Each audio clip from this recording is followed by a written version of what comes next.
চাৰি পুৰুষাৰ্থৰ প্ৰথম পুৰুষাৰ্থ হৈছে ধৰ্ম আৰু চাৰি পুৰুষাৰ্থৰ মূল পুৰুষাৰ্থ হৈছে দুটাহে বেছি এই দুটা যদি সাধন কৰিব পাৰি মাজৰ দুটা অনায়াসে সাধন হৈ গুচি যায় ধৰ্ম আৰু মুখ্য এই সাধনটো যদি ভালদৰে কৰিব পৰা যায় তেতিয়াহ'লে অৰ্থ আৰু কাম এই দুটা অনায়াসে সাধন হৈ যায়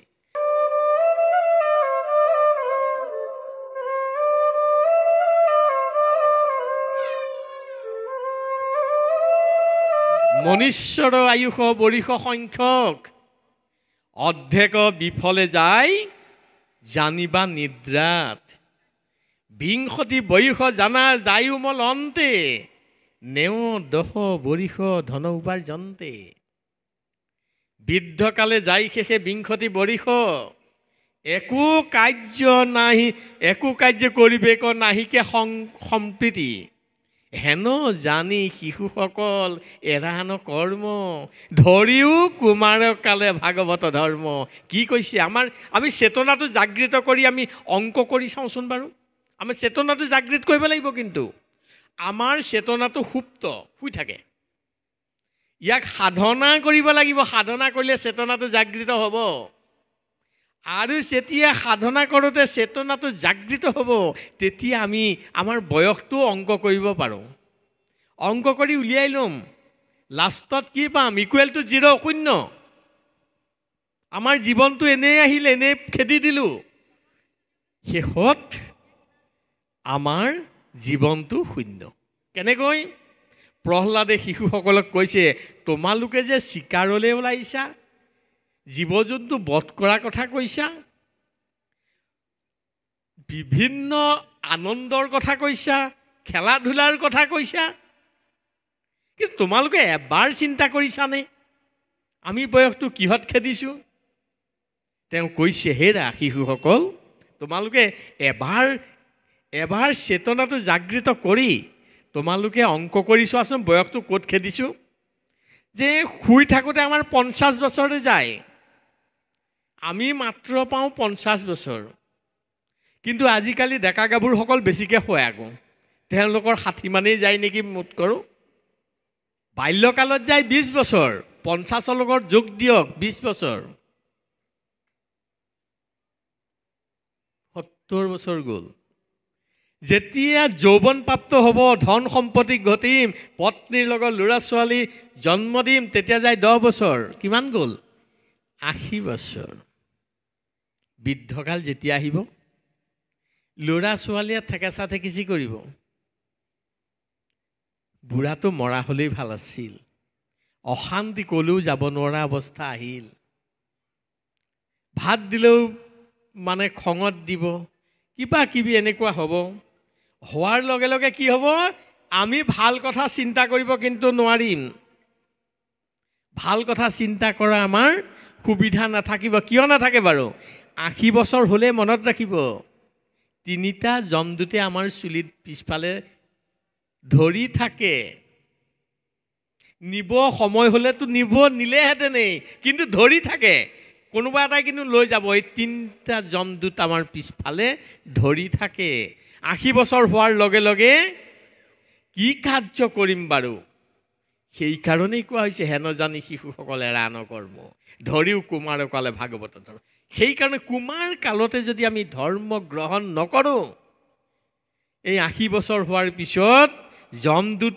তিনিটাৰ পৰা কিন্তু অব্যাহতি নাপাওঁ নিবই কিন্তু তাৰ ভিতৰত কোনোবা এটাই এৰি থৈ কিন্তু কোনেও নাযায় তিনিটাই লাগি থাকিব যিটোৱে বল বেছি হয় সিয়ে লৈ যাব আপোনালোকৰ আকৌ প্ৰশ্ন আহি যাব নহয় এই জমদূত তিনিটাৰ কথা ক'লে হয় কোনকেইটা জমদূত আপোনালোকক মই চিনাই থৈ গৈছোঁ আপোনালোকৰ সকলোৰে 80 বছৰত বেছিকৈ ধৰেহি এই তিনিটা জমদূত চাবচোন বাৰু কফ পিত্ত আৰু বায়ু কফে বোলে মইহে ছাৰ পিত্তই বোলে মইহে ছাৰ বায়ুৱে বোলে মইহে ছাৰ কোনোবা এটা থাপ মাৰি ধৰিব আৰু লৈ গুচি যাব এই তিনিটাই হৈছে জমদূত কি কৰিলোঁ বাৰু সেইকাৰণে কৈছে আমি যে মানৱ জীৱন লাভ কৰিছোঁ চেতনাটো জাগৃত হ'ব লাগিব আমি যে মানৱ জীৱন লাভ কৰিছোঁ ইয়াৰ আগত আমি 84 লক্ষ যোনিত জন্মগ্ৰহণ কৰিছোঁ জনম মৰণ কিমান কষ্ট বাৰু চাওকচোন। 84 লক্ষ বাৰ হৈছে নহয় জনম মৰণটো। 84 লক্ষ বাৰ যেতিয়া জনম মৰণ পোৱাৰ পিছত জীৱশ্ৰেষ্ঠ মানৱ জীৱন লাভ কৰিলোঁ, আমাৰ লক্ষ্য আৰু উদ্দেশ্যৰ কথা পাহৰি একমাত্ৰ মায়াত লিপ্ত হ'লোঁ। ইন্দ্ৰিয় চৰিতাৰ্থ কৰিবলৈ কিন্তু সকলো জীৱৰ যোনিতেই পায়, কিন্তু এটা বস্তু কিন্তু অন্যত জীৱত নাপায়। সেইটো কি? ভগৱন্তক ভক্তি কৰা সুবিধাটো একমাত্ৰ মানৱ জীৱনত পায়। ভাগৱত ধৰ্ম পালন কৰাটো মানৱ জীৱনত পায়। আমি যদি জীৱশ্ৰেষ্ঠ মানৱ হৈ যদি ই ভাগৱত তত্ত্ব আৰু আমাৰ জীৱনৰ উৎকৰ্ষ সাধনৰ কথা যদি আমি চিন্তা নকৰোঁ, আকৌ কি হ'ব? পুনৰ পাপী দৰিদ্ৰতা আকৌ আমি 84 লক্ষ বাৰ আকৌ জন্ম ল'ব লাগিব। সেইকাৰণে মনত ৰাখিও ইমান কষ্ট পোৱাতকৈ এই জীৱনত অলপমান সাধন কৰি ভগৱন্তৰ কৃপাশীষ বৰ্ষণ কৰিব লাগিব। আৰু ভগৱন্তৰ কৃপাশীষ বৰ্ষণ কৰিবলৈ হ'লে বেয়া কামবিলাক এৰিব লাগিব। ভাল কাম যদি কৰোঁ আমি এই জীৱনতে মুক্তি নাপাব পাৰোঁ। কৃষ্ণই অৰ্জুনক কৈছে, মোৰ আকৌ মনত পৰি গ'ল।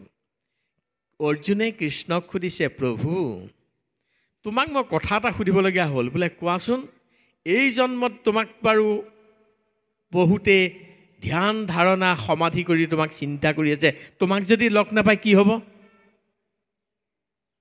বোলে অৰ্জুন তুমি চিন্তা নকৰিবা, মোৰ চৰণত যেতিয়া এবাৰ নাম লগাব সি কেতিয়াও তললৈ যাব নালাগে, সি সদায় ওপৰলৈ যাব, অকণ অকণকৈ দোপত দোপে ওপৰলৈ যাব। যেনেকৈ LP স্কুলত নাম লগোৱাৰ পিছত যদি LP স্কুলৰ চাৰ্টিফিকেটখন পাওঁ, আমি ME স্কুলত নাম লগাব পাৰোঁ, আকৌ ক শ্ৰেণীত পঢ়িব নালাগে। ঠিক তেনেকৈ ভগৱন্তৰ চৰণত যেতিয়া এবাৰ নাম ভালকৈ লগাই লৈ তেওঁক যেতিয়া চিন্তা কৰিম, তাৰপিছত অৰ্জুনক কৈছে, অৰ্জুন তেতিয়া কি হ'ব জানা? তাৰপৰা জ্যোতিব্ৰতী ব্ৰহ্মচাৰী এনেকুৱা লোকৰ লগত থাকিবলৈ পাব।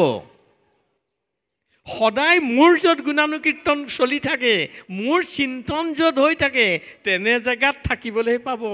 আৰু তাৰপিছতো ঠিক তেনেকৈ নিজেই এজন সাধক হ'বগৈ আৰু মোক চিন্তা কৰোঁতে এটা টাইমত মোক পাবগৈ।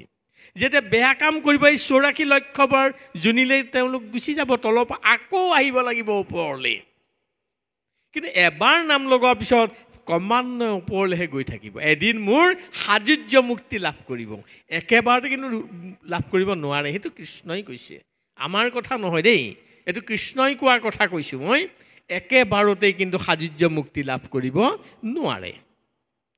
কিন্তু সাযুজ্য মুক্তি লাভ কৰিবলৈ হ'লে কৃষ্ণৰ চৰণত কিন্তু এবাৰ নাম লগাব লাগিব ভালদৰে। কেনেকৈ লগাম?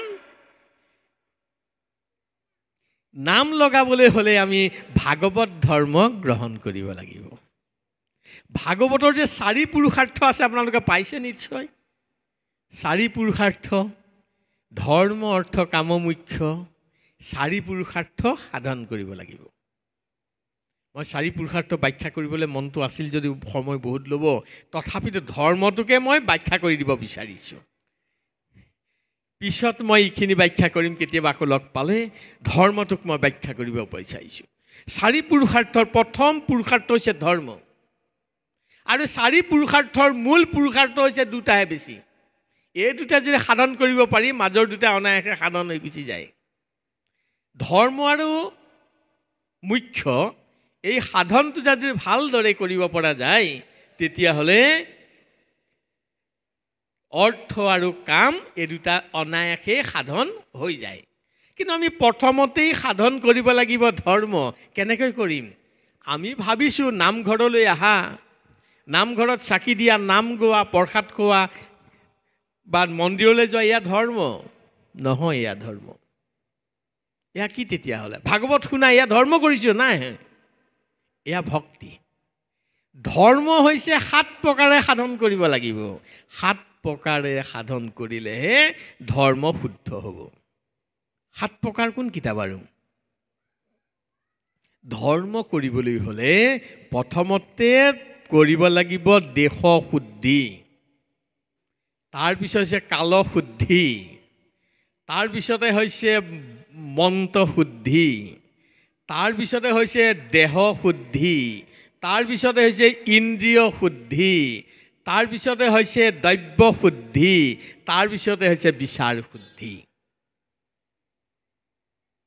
তেতিয়াহে ধৰ্ম শুদ্ধ হ'ব। এনেই ধৰ্ম কৰিছোঁ বুলি ক'লেই ধৰ্ম কৰা কিন্তু নহ'ব। এতিয়া আপোনালোকৰ প্ৰশ্ন আহি যাব যে দেশ শুদ্ধি কি, দেশ শুদ্ধি, কাল শুদ্ধি, ধৰ্ম কৰোঁতে এইবিলাক কি কথা? আমি তাকেই ক'ব বিচাৰিছোঁ। আপোনালোকৰ প্ৰশ্ন আহিব বুলি জানি আমি নিজেই প্ৰশ্নকে উত্তৰ দিব বিচাৰিছোঁ। দেশ শুদ্ধি, ধৰ্ম কৰাৰ প্ৰথম হৈছে দেশ শুদ্ধি। দেশ শুদ্ধি মানে জেগাকণ, আমি যে ভাগৱত পাতিছোঁ, জেগাকণ শুদ্ধ হ'ব লাগিব। পৰিষ্কাৰ জেগাতহে ভগৱন্তৰ গুণানুকীৰ্তন কৰিলে আত্মা সন্তুষ্ট হ'ব। এই হৈছে দেশ শুদ্ধি, জেগাকণ শুদ্ধ হ'ব লাগিব। তাৰপিছত কাল শুদ্ধি, কাল শব্দ অৰ্থ হৈছে সময়। ভাল কৰ্ম কৰিবৰ কাৰণে সময়টো কিন্তু শুদ্ধ হ'ব লাগিব, এইটো সময় শুদ্ধি। দেশ শুদ্ধি, কাল শুদ্ধি, মন্ত্ৰ শুদ্ধি, মন্ত্ৰ শব্দ হৈছে বচন, মুখৰ বচন। মুখৰ বচন যদি শুদ্ধ নহয়, আমি যদি মুখেৰে যদি বেয়া কথাকেই অবিৰাম কৈ থাকোঁ, শব্দ হৈছে ব্ৰহ্ম, জীৱ হৈছে ব্ৰহ্ম, ভগৱন্ত হৈছে ব্ৰহ্ম, এই তিনিও ব্ৰহ্মৰ মাজত পাৰ্থক্য গুচি আহিব। শব্দই আমাক আঁতৰাই লৈ গুচি আহিব। বলা বচন সদায় শুদ্ধ হ'ব লাগিব। যদি অশুদ্ধ হয় ধৰ্ম কৰ্ম কোনো নাথাকিব, কিন্তু ধৰ্ম হ'বই নোৱাৰে যদি বলা বচন শুদ্ধ নহয়।